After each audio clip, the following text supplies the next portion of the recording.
everyone, how are y'all doing? My name is Deborah. Welcome to another edition of T-Rama with Deborah. And my favorite C-drama, K-drama, A-drama, Taiwanese drama, Thailand drama, Turkish. My favorite drama of all time, Nirvana in Fire 2 is out.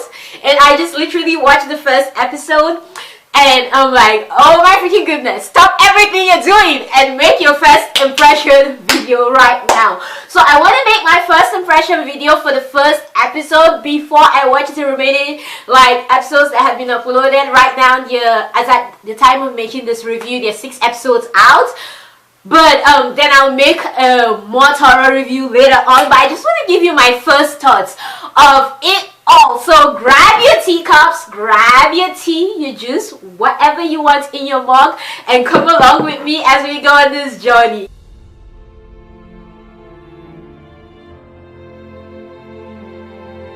Alright, so if you're used to my channel and my reviews, you know I always look down at my laptop for little notes that I wrote down of things that I really think are very important and I don't want to forget.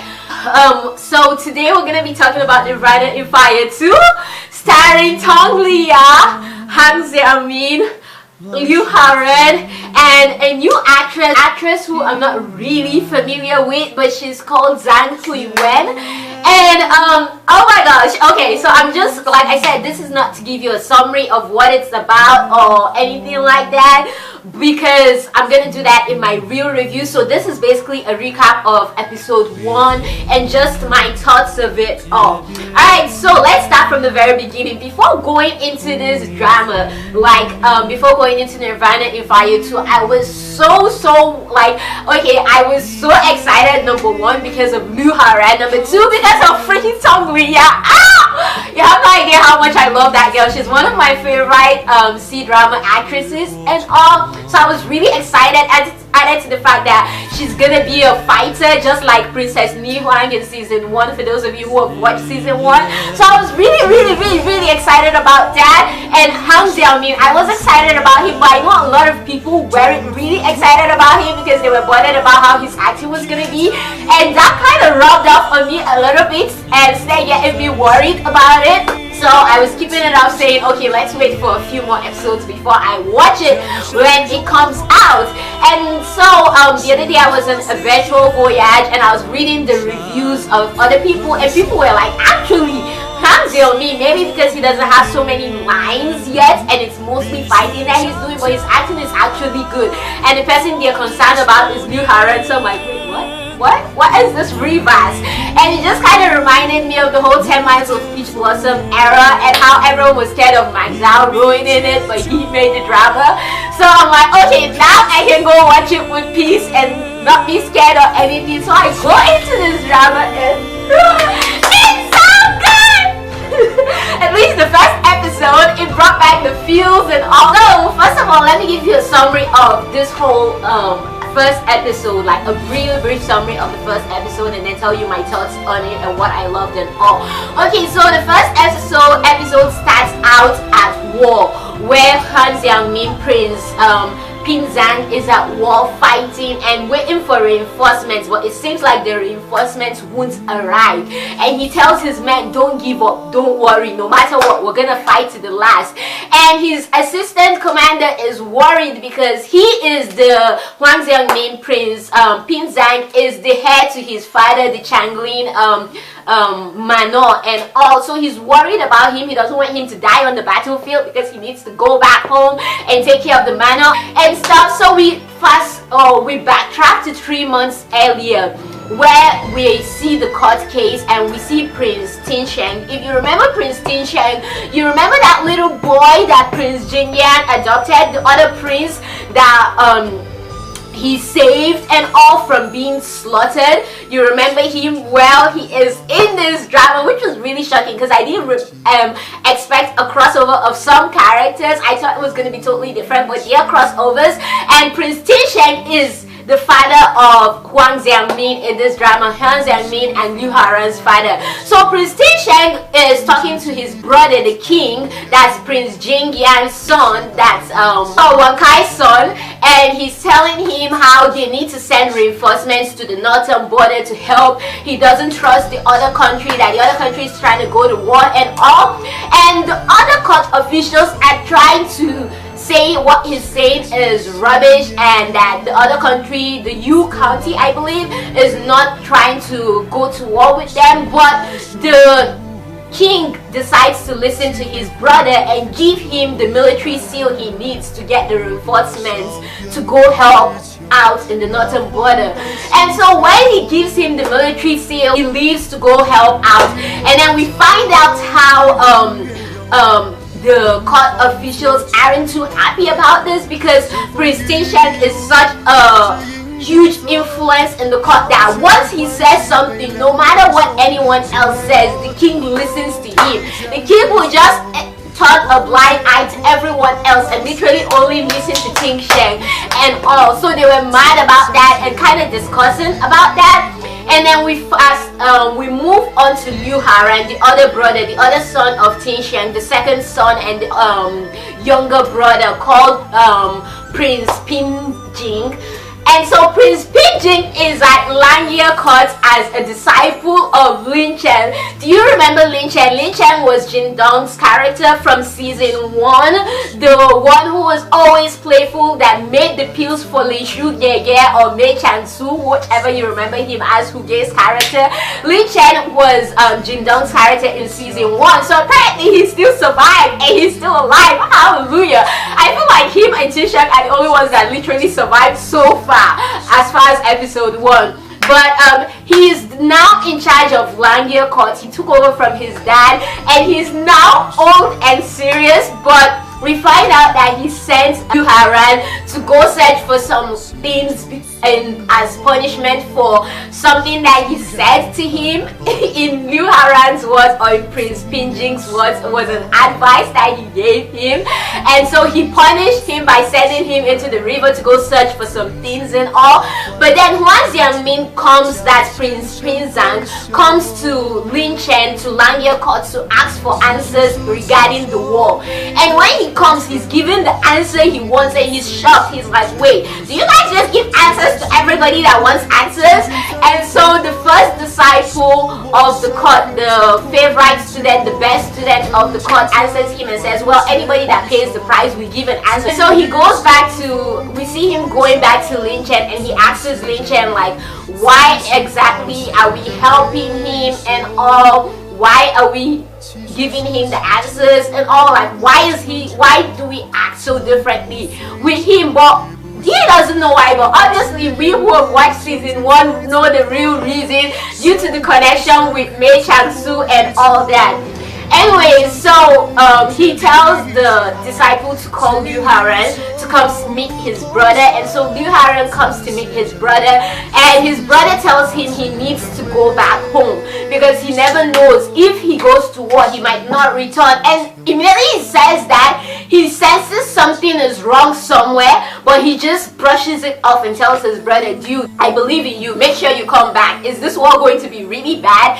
And he tells him, yes, it's not going to be good, so please make sure, I know you like staying here and dad gave you permission to stay here, but make sure you go back home and all. So after that we see how the war, we get a message about, now I'm just trying to, like I said, summarize everything and cut it really short. And so we get a message on how 3 ships have sunk, and basically the war is not going well. And so Prince Pinjing finds out about it from his master, that's Lin Chen. He finds out about it from his teacher Lin Chen, and immediately takes off to go help his brother. As he's taking off to go help his brother, we see how Lin Chen is talking about how if they have already found out about this, considering the fact that Pinjing's attitude and behavior is just like his son Liu Haoran, Prince Pinjing, which is funny because Prince Jing is also like that. They act before they think and all.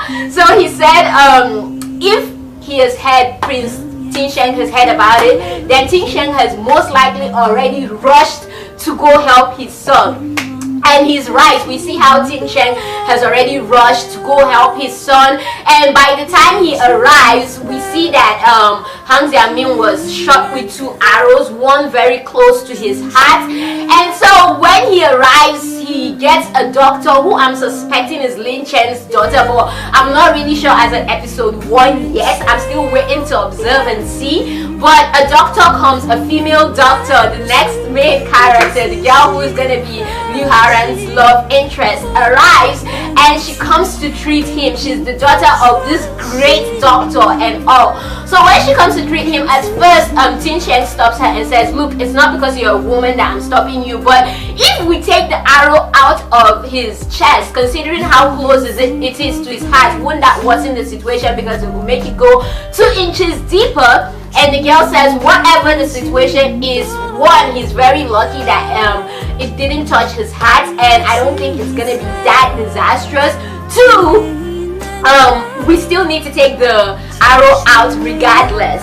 And so Pinjing comes in, that's Liu Haoran's character, comes in, and when he sees her trying to take the arrow out, he stops her and puts up this feet and all, tries to say, that's my brother, what are you doing, how can we trust you, woman? And I wanted to slap him. The first time I ever really wanted to slap Liu Haoran's character in the history of all his characters. I was so mad. And he wanted to like stop her, and the dad pulled him aside and told him to stop. And so she tells the dad to take Liu Haoran out so she can do her job well. And so the dad tells Liu Haoran, you need to get out right now.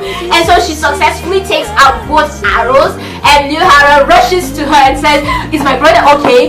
Did you succeed? Is everything okay? And I'm like, dude, seriously? Right? A few minutes ago you were literally calling this lady trash, which is the same look she gave him, like, bitch, seriously? We're gonna do this right now? Now you're asking me if your brother's fine when you didn't trust me a few minutes ago. Now you're trusting me and all. But that's the end of the first episode basically. Anyways, now let's go to what I really loved about this episode and why I'm so excited about it. Number 1, I love the connections between season 1 and season 2. Like I said, the relation between Tin Shen characters and season 1 character and him showing up again. Lin Chen still being alive. Dang, that boy though, that man though. I'm so happy Lin Chen is still alive.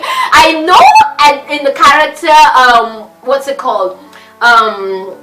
Names and lists, I saw something about Tong Liya being related to General Meng's character. I think she's his sister, but I'm not sure. I need to go like watch more episodes to make sure of that, so I don't want to tell you guys that. But I just love that relation that we've already seen. I love how they made it that Tin Shen's character and his son's character we act first and then think later that they're very adrenaline moved and all, kind of like Prince Jing Yang Wankai's character from season 1. Also, I think it's very interesting how both lead season 1 and season 2, Liu Haoran's character and Mei Changsu's character in season 1, Hu Jie's character, basically have to leave Lang Ya Hall to go fulfill their destiny. And it was the same thing too in season 1, like, so that's one relation that I really liked about this drama. One thing again I enjoyed about this, and like I always love about Nirvana in fire dramas, is that the women are not useless. Like, they make the women warriors, the best doctors, just good in their field, and not just good for sitting down at home and fighting and having the inner fights that normally happen in the palace and things like that. I mean, there's all that, but they have brains too, and they can fight, and they have other skills like being a doctor, like Prince Jing's mom, and things like that. They're not just limited to the sewing and the cooking of it all. You get where I'm coming from. One thing again I really loved about this drama is the opening credits and the end credits. Like, once the opening started, I was already losing my mind because it just brought back feels of season 1 and all, and even the ending. I'm like, I am so here for this, I am ready for this, let's go to war one more time. And another thing that I really appreciate about this is we get to see the war and the fight this time. I mean, in season 1 we did see a little bit of fighting, but we never really saw Mei Changsu in battle.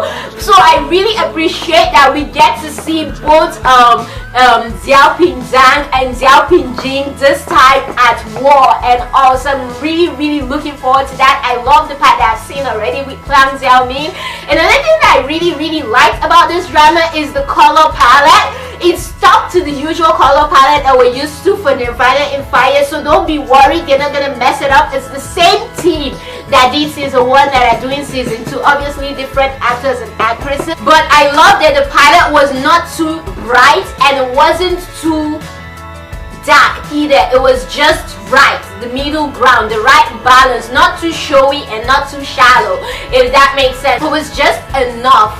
And also I really like the palette of their costumes and what they're wearing, even the color of even the palette of the drama itself, the video itself, like the episode itself and the scenes and all. I like how they're very realistic. They're not overusing lightings like Princess Agents did and all. It's just the right amount of light that tells you you're in that era and really brings you to that era and stays true to that era. So I really appreciate that about this drama.